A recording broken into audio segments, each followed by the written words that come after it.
leadership isn't something you are granted when conditions are perfect. It is something you actually step into. My learning from Rani Jhansi, Lakshmi Bai, you step into whenever there is a need. You find that gap, you insert yourself there, even if things are ambiguous, unclear, and you don't stop for too much validation, just enough. Welcome to From a Woman to a Leader, the podcast for ambitious leaders in tech who are ready to grow their confidence, influence, and leadership without burning out or pretending to be someone they're not. I'm your host, Limor Bergman Gross. This week, I talked with Dipti Srivastava. Dipti is a technology leader with over 15 years of experience building and scaling platforms across SaaS, infrastructure, and AI. Dipti grew up in a small town in India where engineering was considered a field for boys.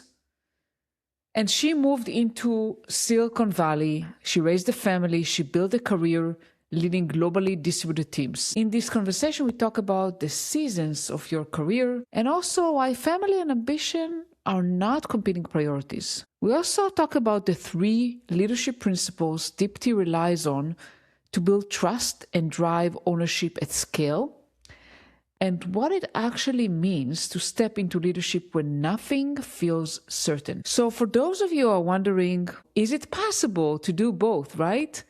Have a career and raise a family. If you wonder whether you are falling behind because you chose to focus on family, if you ever waited for someone to tell you you're ready, I think this conversation is going to help you. So are you ready? Let's dive right in. Dipti, how are you? Hey, Limor, I'm doing very well. I'm so excited to be here to discuss leadership with you today. Yeah, likewise. I'm very excited to speak with you. You mentioned to me when we talked about your story and how you started in India. So I would really think that our listeners will be interested in hearing your story and how you grew up and how you got to where you are today. Happy to share my story, Limor. I grew up in Jhansi, which is a small town in the heartland of India. And this town was shaped by the legacy of Rani Lakshmi Bai, who was the reigning queen in around mid-1800s.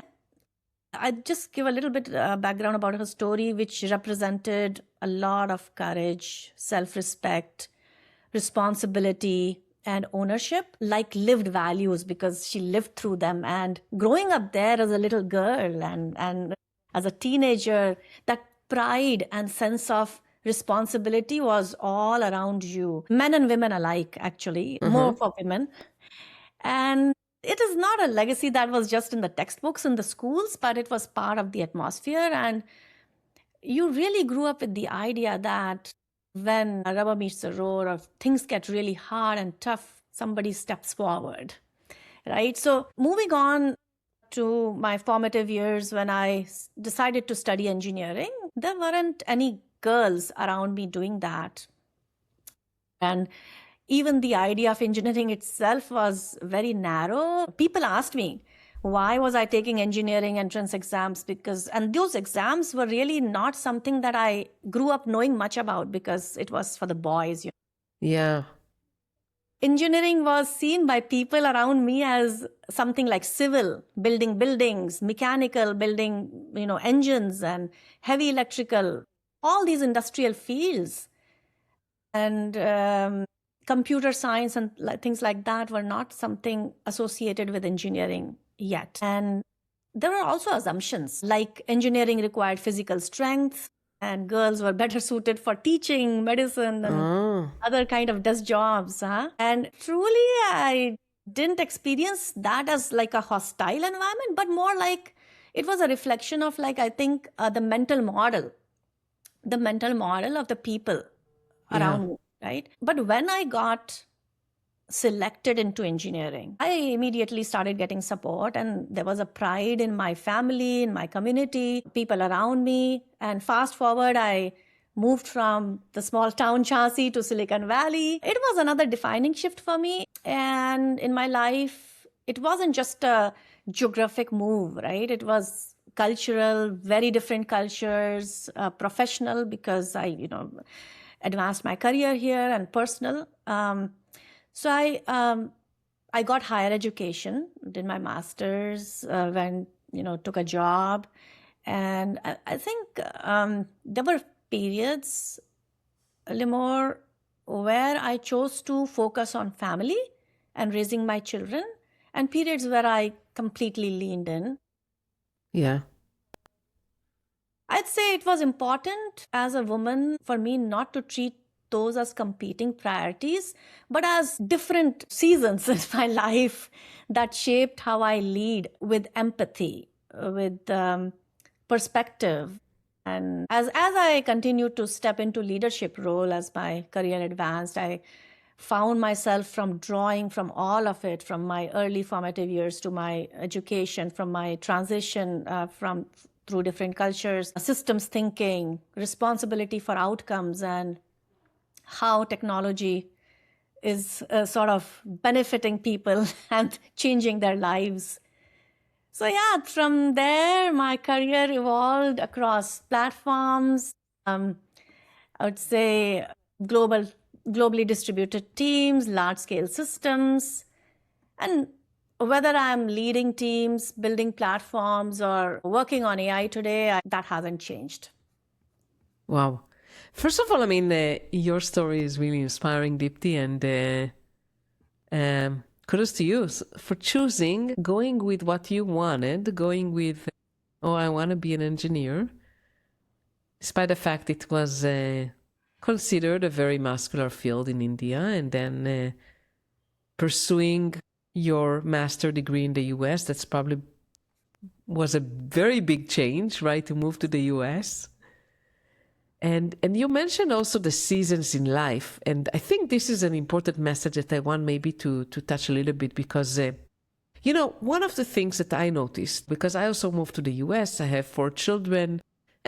When they're kids, they're babies and kids, it was hard. And I looked around me and so many women chose to stay home.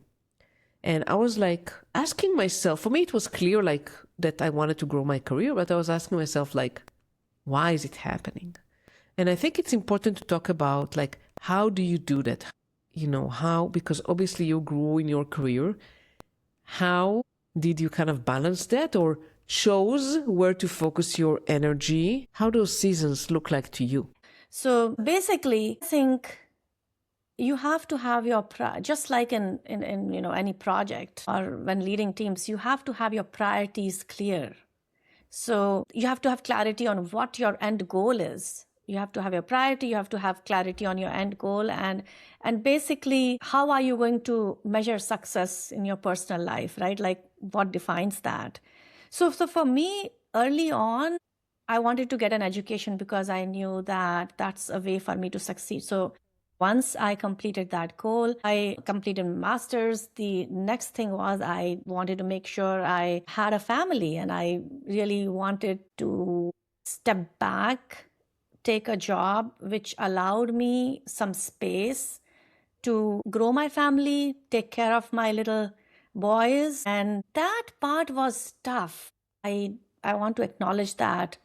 The thing that kept me going was having rigorous discipline in life in terms of really focusing on just what is the most important things, right? And getting that done. And the most important things were making sure that boys were taken care of, right? I think. And that basically meant that I wake up early in the morning, take care of all the household chores, and do this day in and day out, have a disciplined weekend where I made sure that we were all set up for the weekday. And I think one of the important decisions that you take in life is the partner you choose. So I'm glad that I have a good partner who sort of was there lockstep and barrel with me to sort of go through this disciplined life, which helped us move from the season of getting educated to the season of growing the family. And once we got past those seasons, I started stepping into leadership roles, and there were defining and interesting moments in my career. I think it's important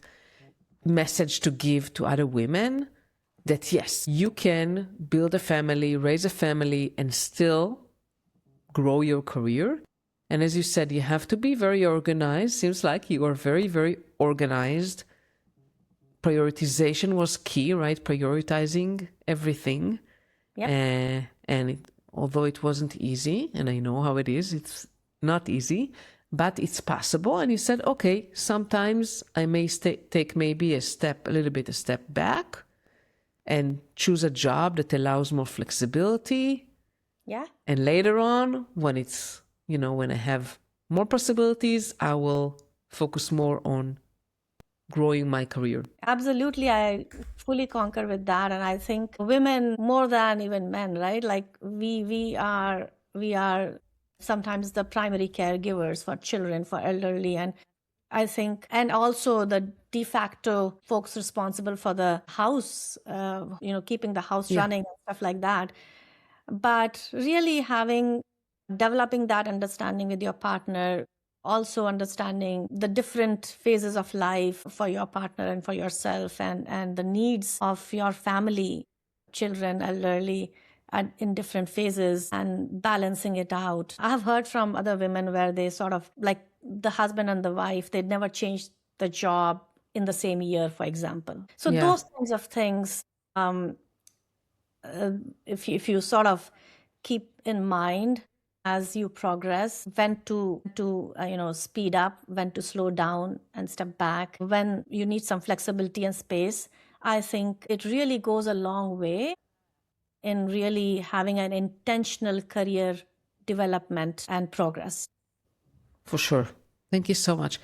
And, we can talk about your leadership philosophy, because you mentioned with me, in our call previously, that you have 3 leadership principles. So do you want to first share those principles, and then we'll talk about how you actually implement them? Yeah, absolutely. A lot of what shaped me came from a few defining moments in my career or experiences, and they are what ultimately led me to the principles I rely on today. So really, I anchor on 3 principles. First, setting a clear vision, because people need to understand where we are going and why. Absolutely. Yeah. Second is providing strategic clarity. And I've put strategic in quotes. So this is like providing clarity on priorities, any trade-offs, business trade-offs, technical trade-offs, architectural principles if you're developing technology, and ownership. All of this has to be explicit. And third, building a culture of ownership and psychological safety, where people feel accountable for outcomes and not just output, and also feel safe enough to surface issues early. Very, very important. I mean, for me, these principles are not flashy, just slogans or something like that. They show up in like every day to day as we, work, operate, and help us being better leaders, better contributors, and drive better business outcomes. Fantastic. So let's maybe talk about how you actually go and implement those principles. Yeah, no, thanks for asking that. I think I'd use an example to sort of bring it all together. Yeah. Because sometimes these things, they don't work in isolation. These principles have to come together to really drive successful outcomes.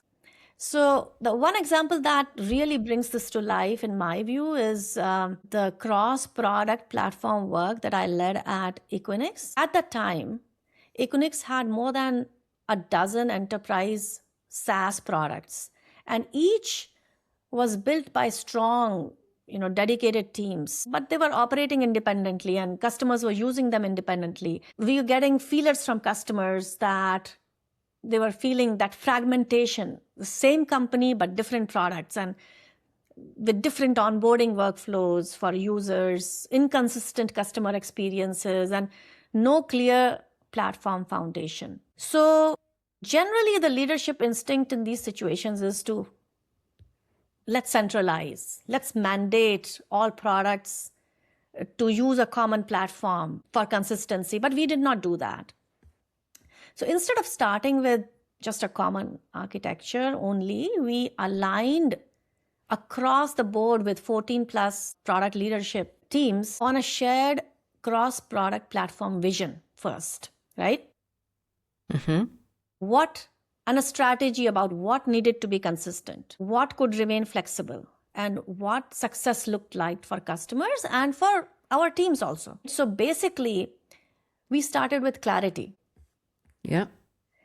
We defined what needed to be shared. So I'll give you an example like identity, user logins, access for users, billing, some core APIs, the UX, right? The user experience on like the UI, operating standards, right? All of those things. So what teams could continue to own independently in terms of product. So if we had an interconnection product, that product could own provisioning and managing the life cycle of digital interconnection products. So that distinction mattered for all the 14 plus enterprise products. And then when we built the platform that the teams opted into, and note the word opted, not something we imposed on them, right? See, the adoption was driven by value, faster onboarding, consistent security, and less operational burden. So over the time, all of them onboarded. We rolled it out to 10,000 plus enterprise customers. But what I'm most proud of isn't just the scale at what we operated, right? It is how ownership showed up. Because of the clarity we initially provided, because of the segregation of the boundaries that we created, right? And the teams didn't lose autonomy, they gained leverage because decision-making moved closer to everybody, whether it was the platform team or it was the product teams. And we had clear guardrails around it. So I think that experience, I feel that really aligned and formed my principles even stronger. And I would say that leadership at scale isn't about having a lot of control. It's about just creating the right systemic processes, clarity, ownership, so decisions can be faster even when you're not there for teams and customers.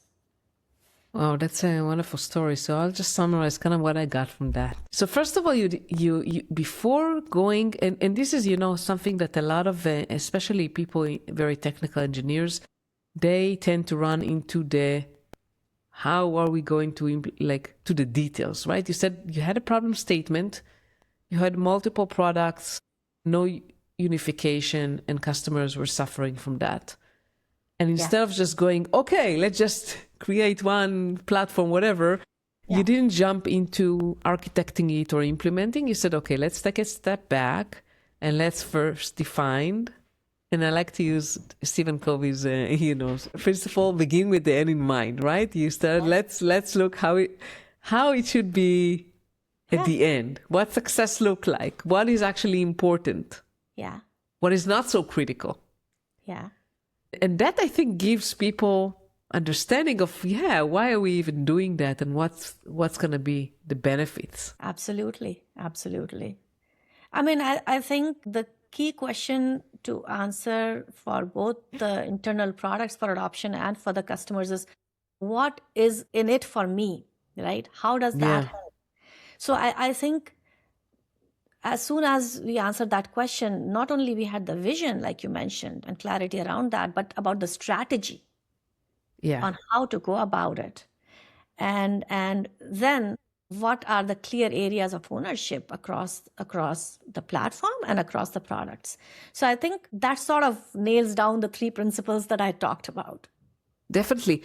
And I think also you mentioned like autonomy and not controlling everything, right? I mean, giving the freedom to the people that actually operate and implement things to make decisions, to be independent.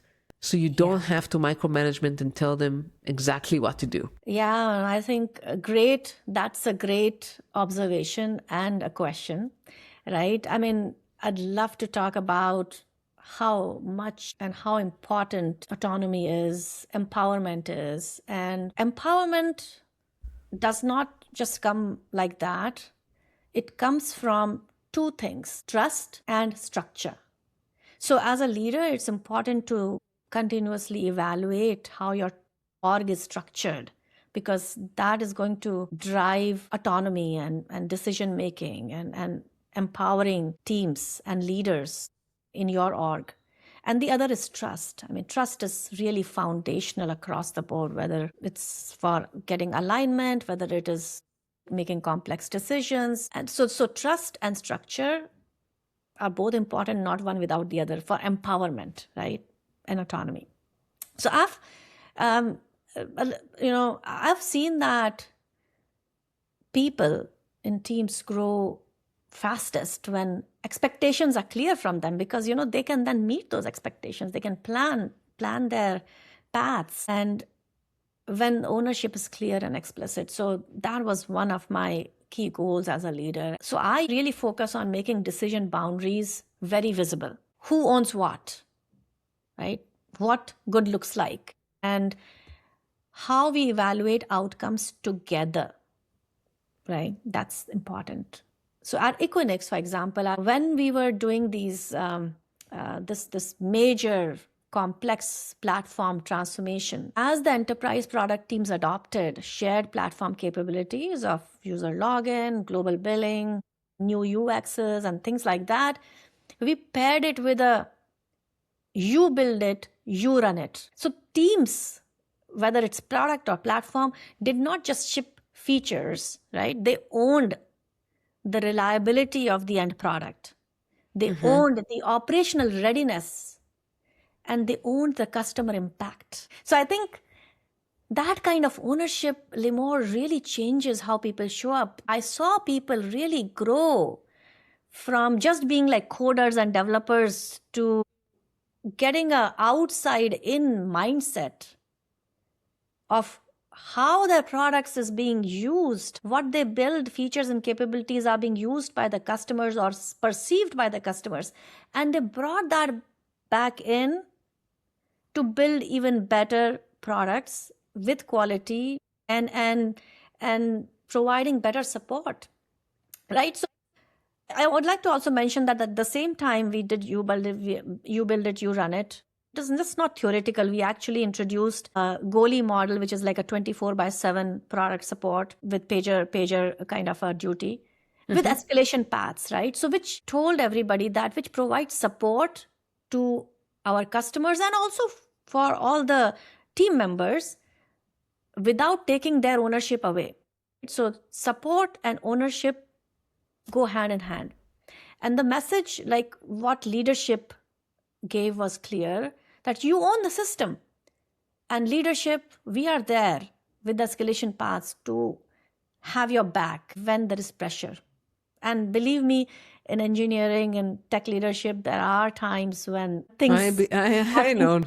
Right? And at that time, you show up as a leader, you have the back of your team. You go with blameless reviews so that we learn from them. Ownership without support can feel very risky to team members. So I chose to stay close through like regular operating reviews for capabilities and products, through coaching of leaders, and post-incident, whenever there was an incident, post-incident learning, retrospective, to help teams learn and course correct, because that's the most important thing. You don't want to repeat the problems of the past, right? And I think that combination of clarity, psychological safety, and accountability is what allows teams to be confident, feel empowered. And even when technology or business environment is changing, which, by the way, it is changing a lot currently. It's changing, I think, faster and faster, right? I mean, the speed is just growing. And I think what you mentioned here, I mean, is very, very important, because when people feel like they're trusted, they're empowered, but also, in a way, also accountable, right, to what they are delivering. Yeah. Their sense of accountability grows, and then they are more vested in the success, right? It's not just, I write code, I go home. It's like Yeah. what I do is actually, should be running, and if it doesn't run, then I have to fix it and I have to learn. Yeah, and blameless culture, I think that you mentioned is very important, because I've seen in many companies that it's not working so well, right? I mean, a lot of people are busy with finger pointing, and this is devastating. Yeah. So it's very important to make sure that when things doesn't work, and it happens in every company, right? Not everything is perfect. Yeah. You're not going and starting to look for people who are guilty to blame them. It's more about learning, retrospectives, and how do we learn and not make the same mistake again. Absolutely. I think, providing psychological safety, some people might think that you're getting rid of, accountability and responsibility. Not really, right? They go hand in hand. So psychological safety enables people to bring problems and issues and blind spots early on, right? And they should feel safe to do that, because ultimately, if they feel empowered to bring issues early on, then they can take ownership, because then they feel that accountability. And accountability is responsibility for the outcomes, not just the output. Oh, I just built that feature and I threw it on the wall for somebody else to test or the customer to try it out. And if there is a problem and a bug, I'll fix it. No, it is about that whether 95% of the customers, as was the OKR or the goal, really actually were able to realize the benefits of that feature. So that's the outcome that should be coming from the top to bottom and felt by everybody. And everybody should be part and aligned towards that. Absolutely agree. And Dipti, I can't believe, how time flies. Yeah. Before we end today, is there anything else you would like to share that we haven't talked about? Well, I think since we are talking about from women to leader, I think I'd share a little bit about something for women who are trying to step into leadership. I'd say that don't wait to feel ready. I think this is not something new that I'm saying. I've heard that from others as well, but I still want to talk about it. So a lot of women I've worked with are very capable, but they hesitate to waiting for more validation. Somebody else's validation is the right word. More certainty around their circumstances. In the perfect moment. Some of us like perfection as women. Which never exists. There is no perfect moment. And leadership is rarely offers that. It is all about ambiguity. And early in my career, I learned that leadership opportunities don't always arrive at a convenient or fair moment, especially for women. Yes. So I've seen how assumptions can get made and how career momentum as you go through life and seasons can pause. So, and there can be self-doubt. So what changed things for me personally was realizing that leadership isn't something you are granted when conditions are perfect. It is something you actually step into. My learning from Rani Jhansi, Lakshmi Bai, you step into whenever there is a need. You find that gap, you insert yourself there, even if things are ambiguous, unclear, and you don't stop for too much validation, just enough, right? And I started being explicit about what I wanted with folks that cared about. And then I started figuring out what I was capable of owning. So that changed things for me. I also learned that you really don't need to change the way you lead. You need to be authentic, be confident in your skin. And you don't need to be louder or tougher, because I never was. But just focus on judgment, clarity, and most importantly, Limor, earning trust. And this journey is not lonely. I would say build a community. Definitely. No one grows alone. And this is a great way, Limor, for you to pay it back as well, where you are holding this podcast. And I think, so having people like you, having mentors, coaches, peers, sponsors, from whom you can learn and be honest with, I think has made a huge difference in my ability to step forward with confidence. I mean, that's likewise. Absolutely, I agree with you. You need all the support you can get, and I got some support, and a lot of times, Dipti, it was actually from men, not necessarily just from women. So definitely. Mm-hmm. Yeah. Wow, that was incredible. Thank you so much, Dipti. And I will share your LinkedIn so any woman that listens can reach out to you if that's okay. Absolutely. Yeah, and really thank you so much for being here today with me. I really enjoyed the conversation. Likewise, and I really appreciate the space that you have created for this discussion. Absolutely, my pleasure. Thank you. Thank you so much for listening to the episode. I hope it was valuable for you. Don't forget to subscribe to the podcast on your favorite podcasting platform and share it with any woman who needs to hear it. And I'll see you next week.